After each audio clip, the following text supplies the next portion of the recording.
রোশনাই, এসো। কোথায় যাবো আদিত্য? রোশনাই এসো, সব গেস্টরা এসে গেছেন, একটু পরেই ডিনার সার্ভ করা হবে, তার আগে একটা ছোট্ট অনুষ্ঠান আছে। অনুষ্ঠান? হ্যাঁ, অনুষ্ঠান যা যা করার আছে সেগুলো শুরু করে দাও, সময় নষ্ট করে কোনো লাভ নেই। আরণ্যক, তুমি না গেলে কি করে হবে বলো? আমি জানি না তুমি আমাকে কি ভাবো, তবে আমি কিন্তু আমার জীবনের সব থেকে বড় বন্ধু তোমাকেই ভাবি। থ্যাঙ্কস আ লট আদিত্য, আমাকে এতটা সম্মান দেওয়ার জন্য থ্যাঙ্কস আ লট। আসল বোমাটা কখন ফাটবে তারই অপেক্ষা করছি। আদৌ ফাটবে তো? ফাটবে না? এমন বারুদ ভরেছি না গরিমা, আওয়াজও হবে। তো তখন রোশনাই রানী কি করবে?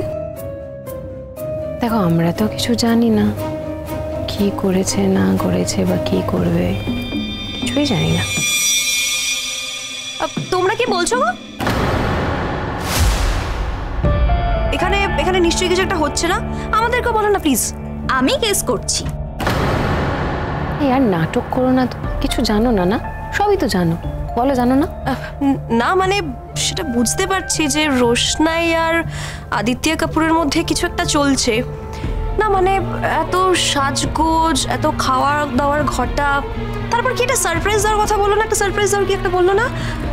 আর ঠাম্মিও তো একটু আগে বিয়ে করে নেওয়ার কথা বললো, সেটা শুনে ছোটদা ভাইয়ের মুখটা কি ছোট হয়ে গেছিল গো। দুষ্টু, আজকাল একটু বেশি কথা বলছো। সত্যি রে দুষ্টু, এইসব কথা এখানে কেন বলছিস? গরিমাদি দাঁড়িয়ে আছে, গরিমাদির তো শুনতে খারাপ লাগবে। হ্যাঁ হ্যাঁ হ্যাঁ, আই এম সরি। রোশনাই চলো।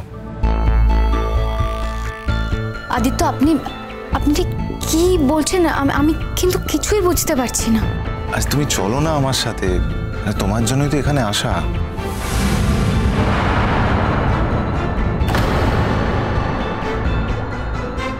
আরণ্যক প্লিজ।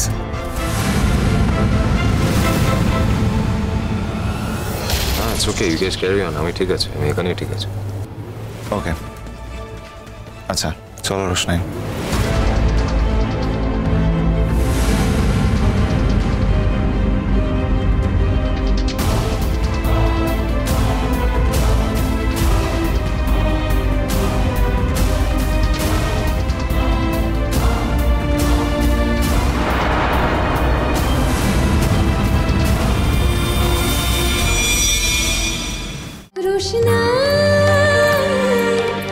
রোশনাই সোম থেকে রবি প্রতিদিন রাত 10টায় স্টার জলসায় ও জিও হটস্টারে।